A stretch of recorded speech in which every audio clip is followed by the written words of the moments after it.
பரிசுத்தமுள்ள பிதாவே மை சோதரிக்கிறோம் துதிக்கிறோம் ராஜா தேவாதி தேவனே உமக்கு நன்றி செலுத்துகிறோம். சர்வ வல்லமுள்ள கர்த்தாவே இன்றைய நாள் ராஜா ஆண்டவரே உம்முடைய வார்த்தைக்காக நாங்கள் ஜெபிக்கிறோம்.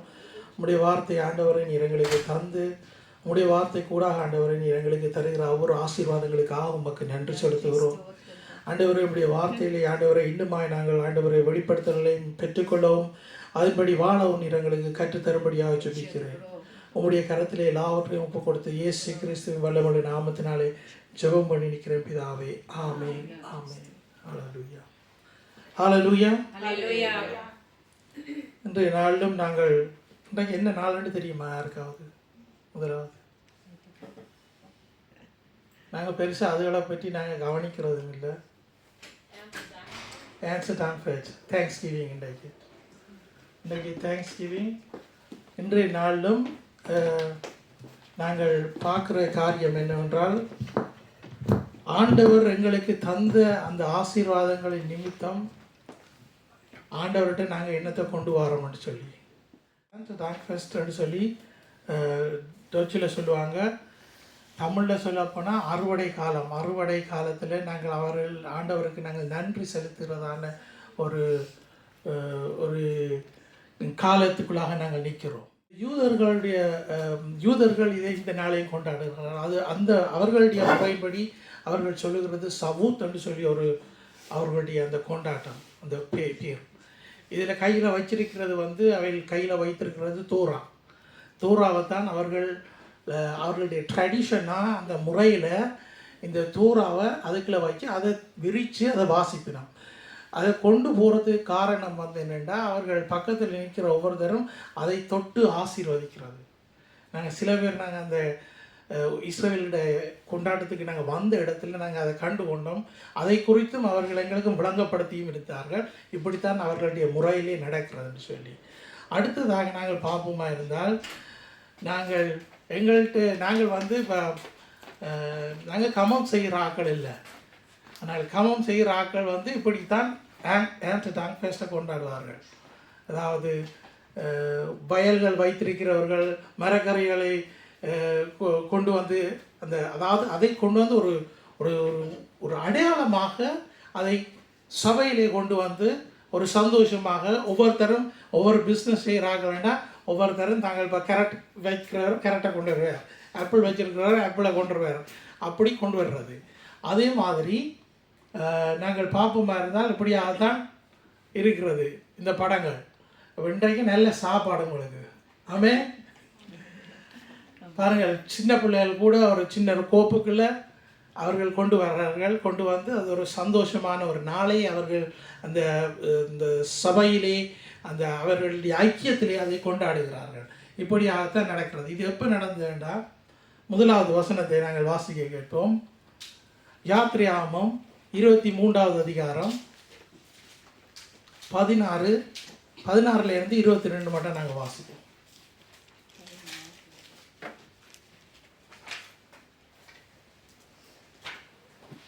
நீ வயலில் விதைத்த உன் பயிர் வேலைகளின் முதற் பலனை செலுத்துகிற அறுப்புக்கால பண்டிகையையும் வருஷ முடிவிலே நீ வயலில் உன் வேலைகளின் பலனை சேர்த்து தீர்ந்த போது சேர்ப்புக்கால பண்டிகையையும் ஆசரிப்பாயாக.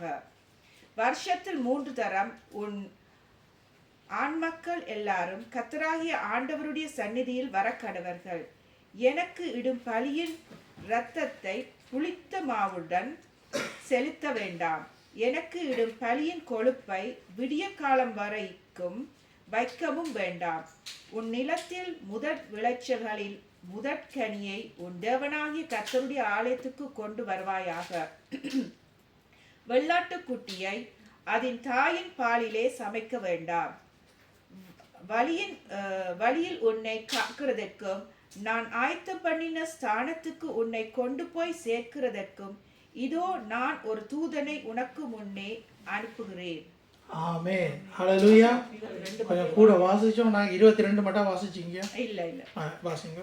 அவர் சமூகத்தில் எச்சரிக்கையாய் இருந்து அவர் வாக்குக்கு செவி கொடு. அவரை கோபப்படுத்தாதே.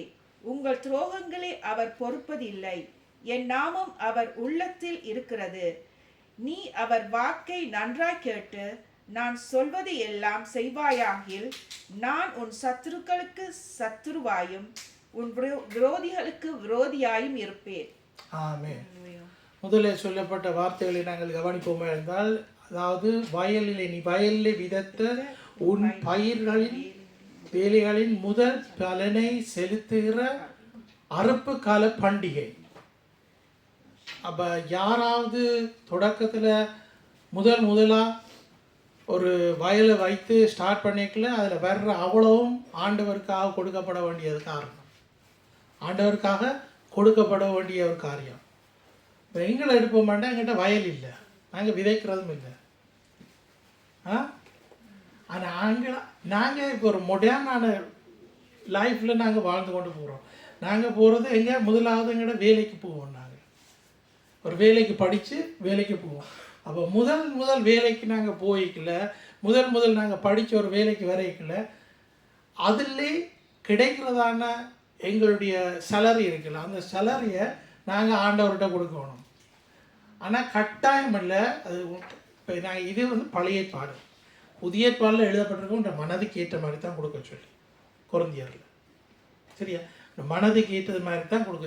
ஏன்னா நாங்கள் இருக்கிற எங்களோட வாழ்க்கையில் நாங்கள் சில வேளையில் வேலைக்கு நாங்கள் வழிகட்டுட்டோம்னா, நாங்கள் எங்களுக்கு தனி ஒரு வீடு இருக்கும், தனி ஒரு கார் இருக்கும், எங்களுக்கு சில காரியங்கள் இருக்குது நாங்கள் பே பண்ணுறதுக்கு. அதுக்காக நாங்கள் எல்லாத்தையும் கொண்டு ஆண்டவர்கிட்ட கொடுக்கணும்னு சொல்ல இல்லை, எங்களுடைய மனதுக்கு ஏற்ற மாதிரி நாங்கள் ஆண்டவர்கிட்ட கொடுப்போம். அப்போ எங்களுக்கு தேவையான, இப்போ நாங்கள் நார்மலாக எங்களுக்கு சராசரி தேவை என்னென்ன, எங்களுக்கு சாப்பிட்றதுக்கு சாப்பாடு, உடுக்கிறதுக்கு கூட, இருக்கிறதுக்கு ஒரு வீடு, இது மூன்றும் ஆண்டவரங்களுக்கு ஆண்டவருடைய கரத்திலேருந்து தான் எங்களுக்கு கொடுக்கப்படுகிறது. எங்களுடைய சொந்த பலம் இல்லை, ஆண்டவர் எங்களுக்கு கொடுக்குற பலத்திலே தான் நாங்கள் உழைக்கிறோம். அதிலே தான் எங்களுக்கு அந்த சேலரி கிடைக்கப்படுகிறது, எங்களுக்கு சம்பளம் கிடைக்கப்படுகிறது.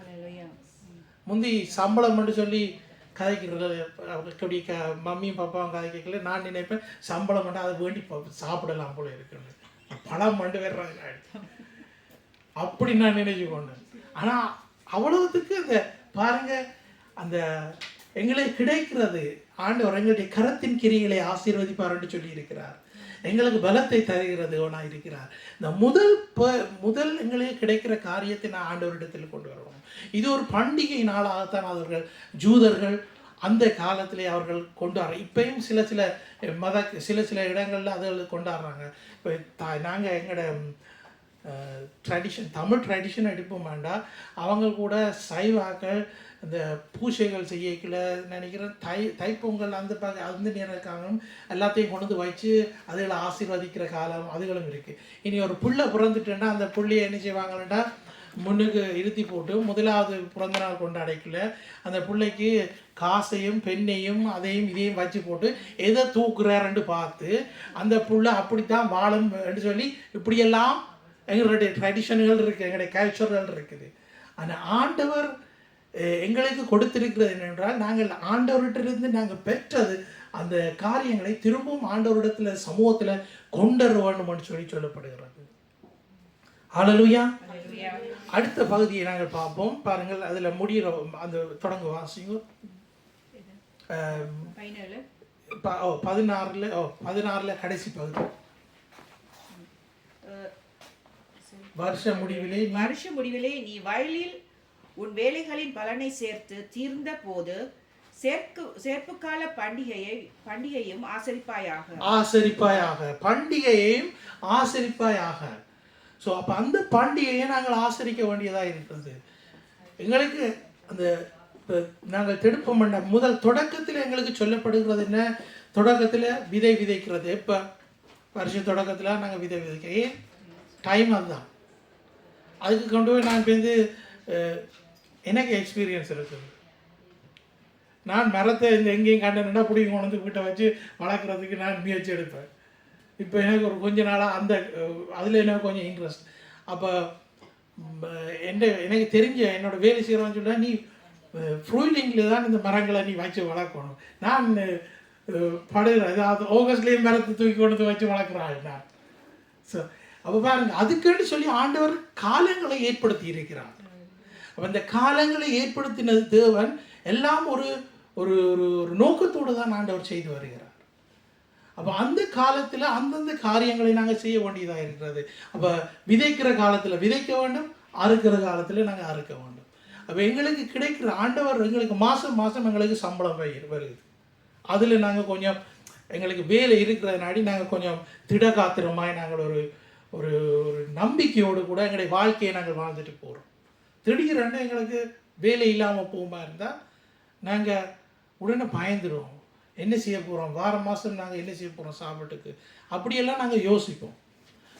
சில வேளையில் வேலையிலேருந்து நாங்கள் நிற்க போகிறோம்னு எங்களுக்கு முதல் அவர்கள் சொல்லிவிட்டாலே நாங்கள் அதை குறித்து நாங்கள் கொஞ்சம் ஸ்ட்ரகிள் பண்ணிக்கொண்டு நாங்கள் பிரச்சனை பண்ணிக்கொண்டு நாங்கள் என்ன செய்யலாம் எங்கே செய்யலாம்னு சொல்லி நாங்கள் ஓடுபட்டு கொண்டு தெரியும். ஆனால் ஆண்டவர் எங்களோடு கூட இருக்கிறார். அவர் எங்களை ஆசீர்வதிக்கவே ஆசீர்வதிப்பார்னு சொல்லி வாக்கு கொடுத்திருக்கிறார். நாங்கள் தேவனிடத்தில் எங்களுடைய விசுவாசத்தை வைக்க வேண்டியதாக இருக்கு. 17வது வசனத்தை நாங்கள் வாசிப்போம்.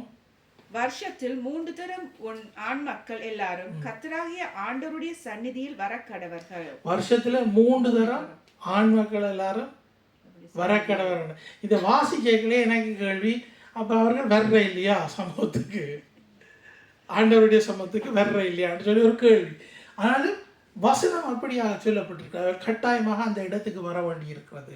அவர்களுக்கு செய்யப்பட்ட காரியம், அதாவது ஆண் மக்கள் என்ற முக்கியம் தகப்பனாக இருக்கிறவர்கள், தகப்பனுடைய ஸ்தானத்தில் இருக்கிறவர்களுக்கு இன்னும் கொஞ்சம் கூட கவனிக்க வேண்டியதாக இருக்கிறது.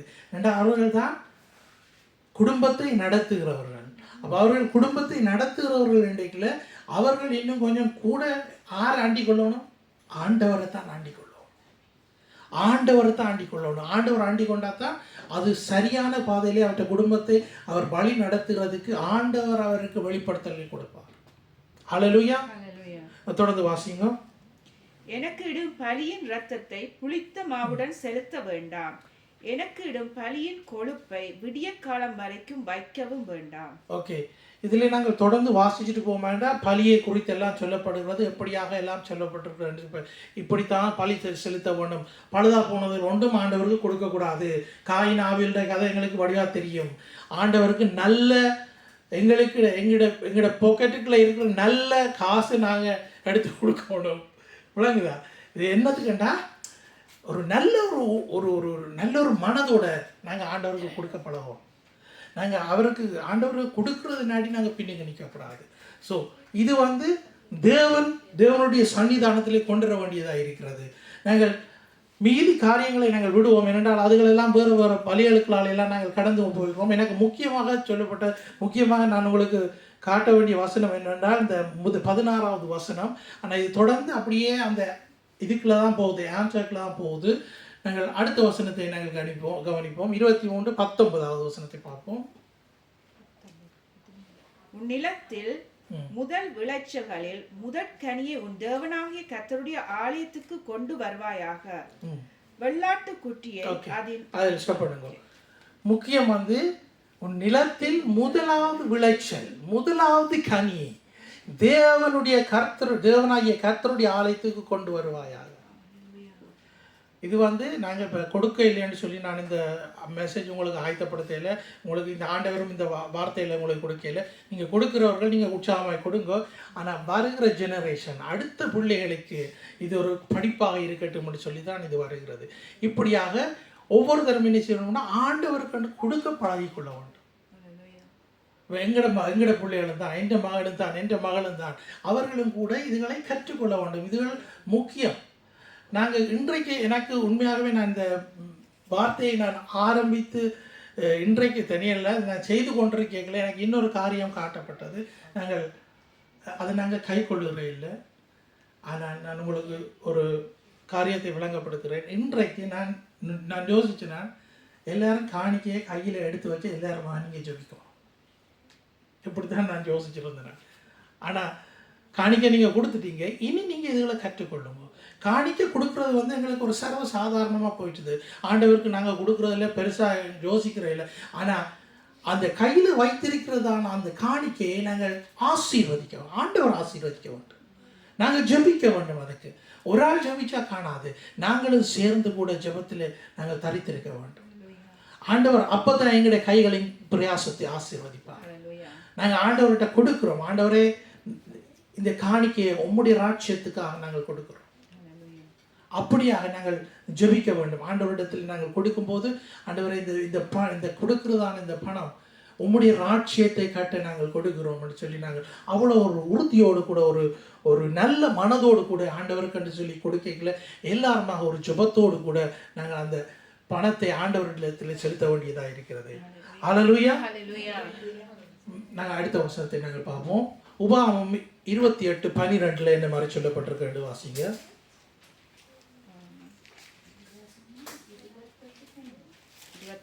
28:12.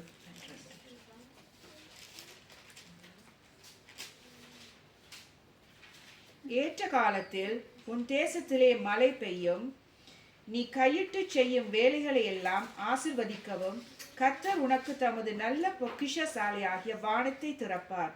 நீ அநேகம் ஜாதிகளுக்கு கடன் கொடுப்பாய், நீயோ கடன் வாங்காதிருப்பாய். ஆமென். ஆமென். எல்லாரும் ஹல்லேலூயா சொல்லுவோமா? ஹல்லேலூயா.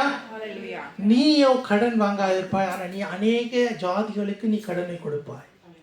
அது மாத்திரமல்ல, ஏற்ற காலத்திலே ஆண்டவர் மழையை பெய்ய பண்ணுவார் எங்களுடைய இடத்துல, எங்களுடைய தேசத்திலே. அவர் எங்களுடைய கைகளின் வேலைகளை ஆசீர்வதிக்கிறவராயிருக்கிறார். வானத்தின் பொக்கிஷசாலையாகிய வானத்தை திறப்பார் என்று சொல்லப்பட்டிருக்கிறது. அதை நாங்கள் விசுவாசிக்க வேண்டும். நாங்கள் இந்த வார்த்தையிலே நாங்கள் விசுவாசம் வைக்க வேண்டும். அப்பதான் ஆண்டவர் எங்களை ஆசீர்வதிப்பார்.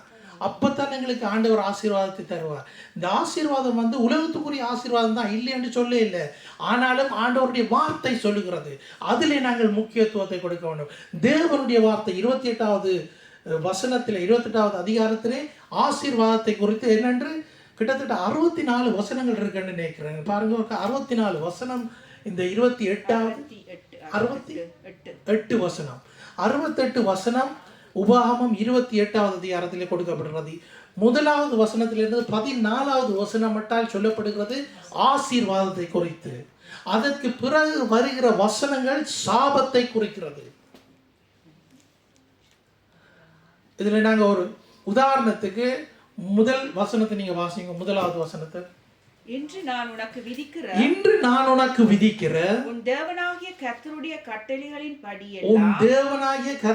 கட்டளையின் படியெல்லாம் செய்ய நீ கவனமாய்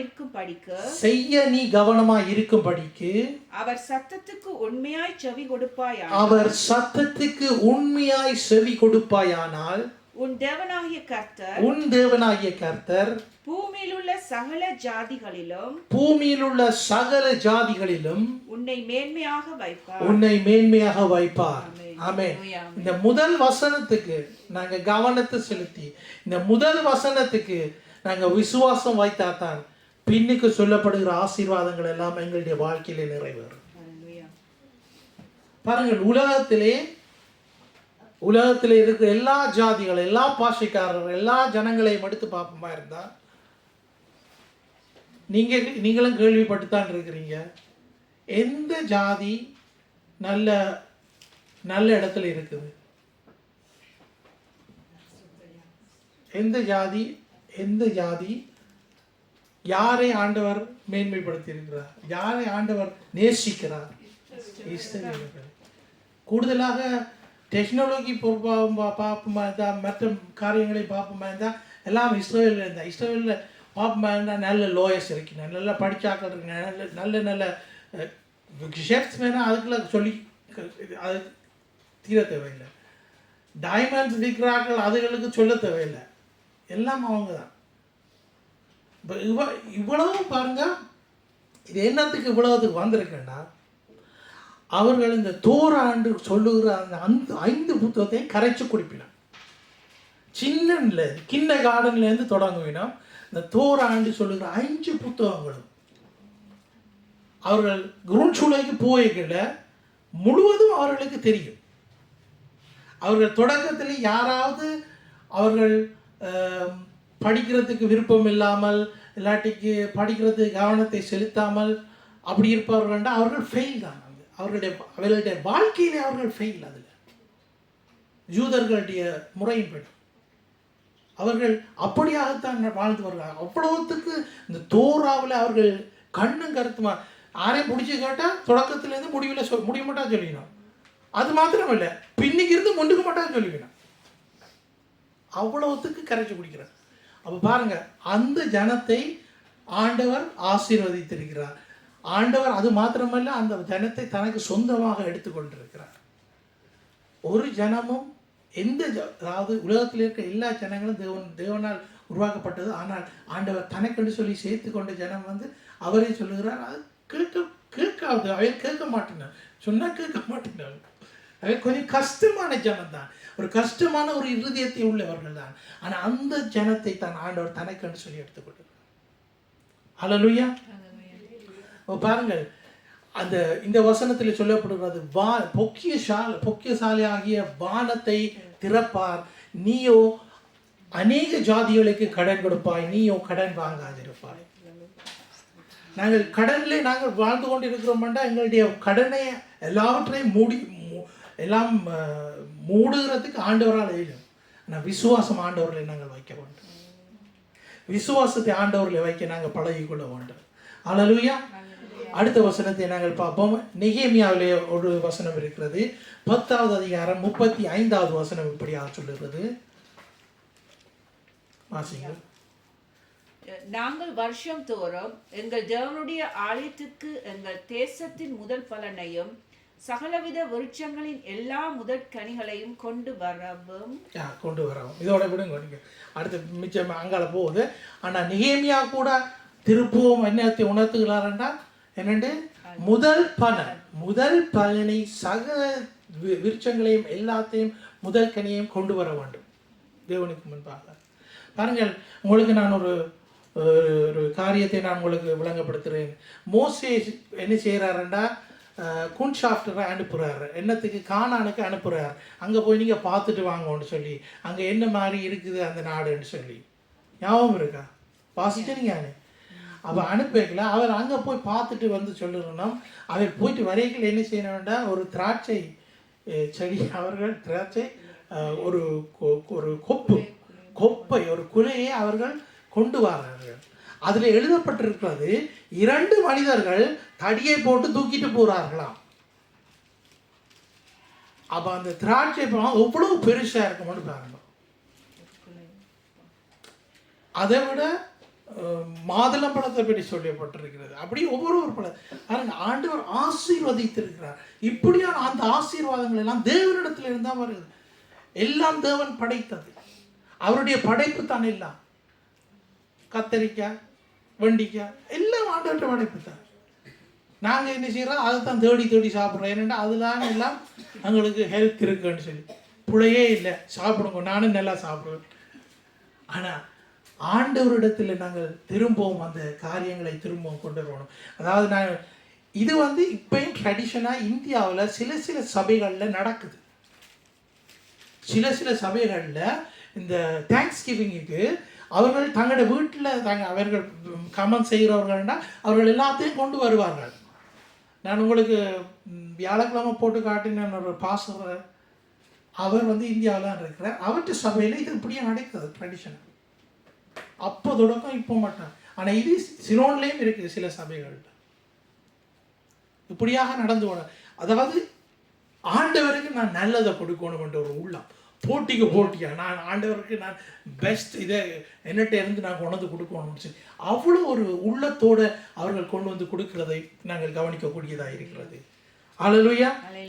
அடுத்த வசனத்தை நாங்கள் கவனிப்போம். நீதிமொழிகள் 3வது அதிகாரம் 9, 10வது வசனத்தை வாசிப்போம். உன் பொருளாலும் உன் எல்லா விளைவின் முதற் பலனாலும் கர்த்தரை கனம் பண்ணு. ஆமென். அப்பொழுது உன் களஞ்சியங்கள் பூர்ணமாய் நிரம்பும், உன் ஆலைகளில் திராட்சரசம் புரண்டோடும். ஆமென். ஹல்லேலூயா. உன் பொருளாலும் உன் எல்லா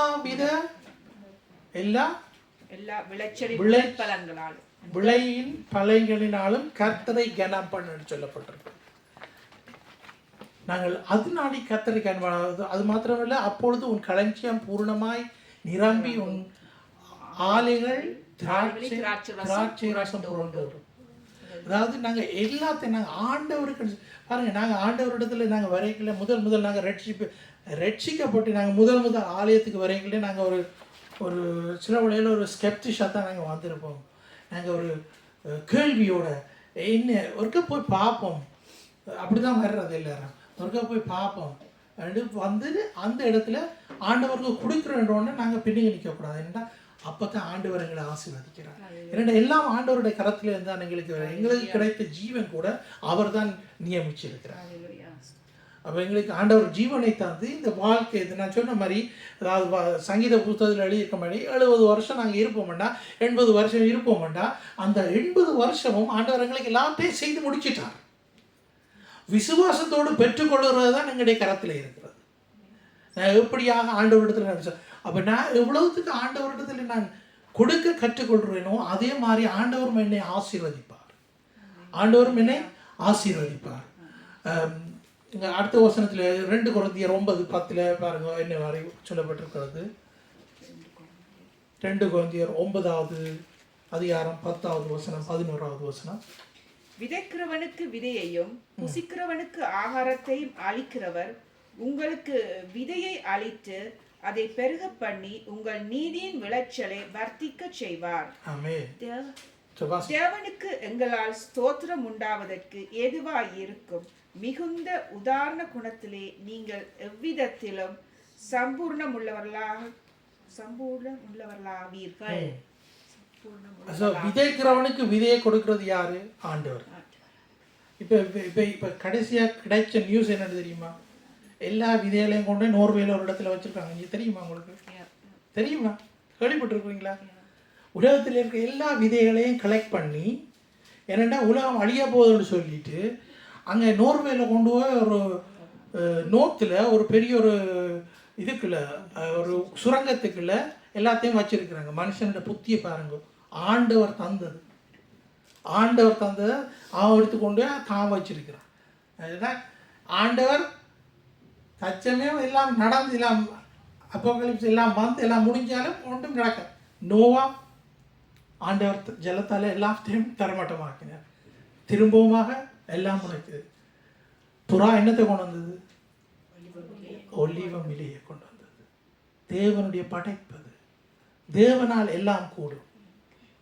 அவர் இல்லாததை இருக்கிறதை போல அழைக்கிற தேவன் என்னுடைய தேவன். ஹல்லேலூயா. இல்லாததை இருக்கிறதை போல அழைக்கிற தேவன் அந்த தேவன். விதைக்கிறவனுக்கு விதையை கொடுக்கிறதும் தேவன் தான். புசிக்கிறதுக்கு ஆಹಾರத்தை அளிக்கிறவரும் எங்களுடைய தேவனாக தான் இருக்கிறார்.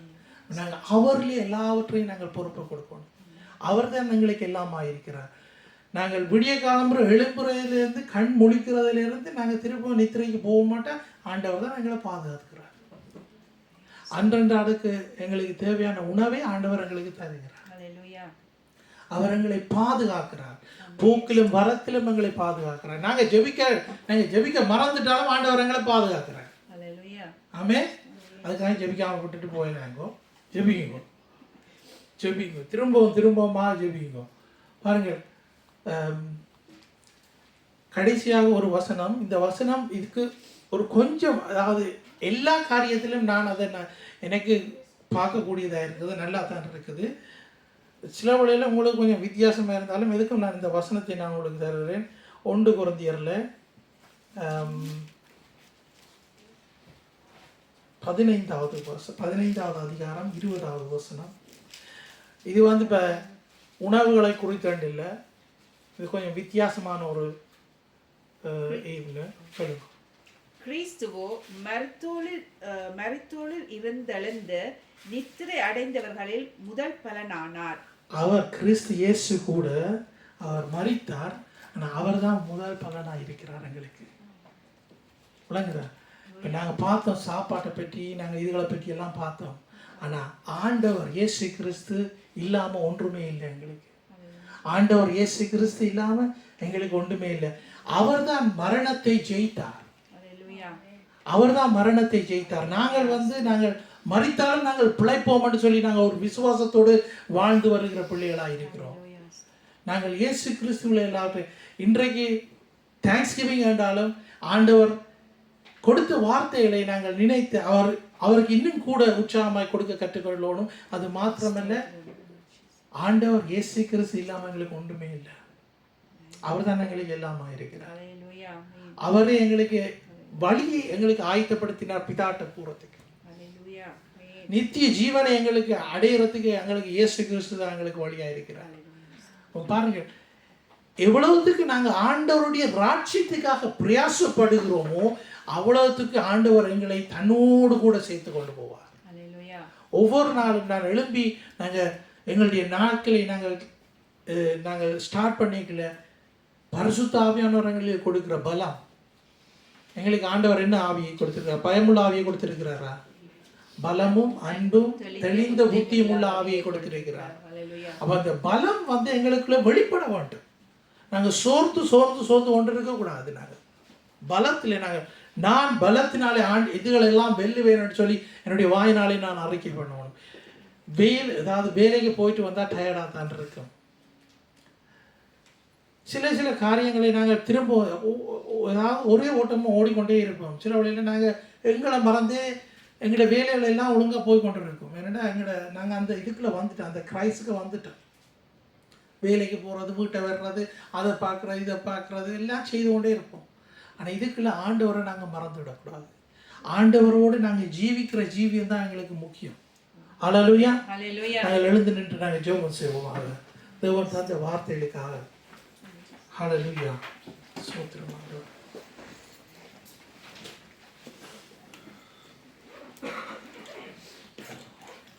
பரிசுத்தமுள்ள பிதாவே உம்மை ஸ்தோத்திரிக்கிறோம், துதிக்கிறோம் ராஜா. தேவாதி தேவனே உமக்கு நன்றி செலுத்துகிறோம். சர்வ வல்லமையுள்ள கர்த்தாவே, இந்த நேரத்திலும் ராஜா நீர் தந்த வார்த்தைகளுக்காக உமக்கு நன்றி செலுத்துகிறோம். ஆண்டவரே உமக்கென்று ராஜா, ஆண்டவரை நாங்கள் கொடுக்கிறதுக்கு ஆண்டவரை நாங்கள் பின்னுக்கு நிற்காமல் ஆண்டவரை எங்களுடைய மனதை திறந்து ராஜா நாங்கள் உமக்கென்று கொடுக்க நீர் கிருபை செய்யும்படியாக ஜெபிக்கிறோம். தகப்பனே, உம்முடைய கரத்திலே எங்களை முற்றும் முழுதுமாக ஒப்பு கொடுத்து ஜெபிக்கிறோம் ராஜா. ஆண்டவரை நாங்கள் வாசித்த வார்த்தையில் கூட ராஜா ஆண்டவரை நீர் எங்களுக்கு தந்த வெளிப்படுத்தலுக்காக உமக்கு நன்றி செலுத்துகிறோம் ராஜா. சர்வ வல்லவரே உம்மை ஸ்தோத்திரிக்கிறோம், துதிக்கிறோம் ராஜா. ஆண்டவரே உம்முடைய நாமத்தை மகிமைப்படுத்துகிறோம் ராஜா. கர்த்தாவே உமக்கு நன்றி செலுத்துகிறோம். ஆண்டவரே உமக்கென்று ஆண்டவரே ஒரு நல்ல இருதயத்தோடு ஆண்டவரை உமக்கென்று கொடுக்க நீர் எங்களுக்கு ஆண்டவரை கற்று தருகிறதுக்காக உமக்கு நன்றி செலுத்துகிறோம். தகப்பனே, துதிகன மகிமையா உமக்கே செலுத்தி இயேசு கிறிஸ்துவின் வல்லமையுள்ள நாமத்தினாலே ஜெபம் பண்ணி நிற்கிற பிதாவே, ஆமென். இந்த நேரத்தில்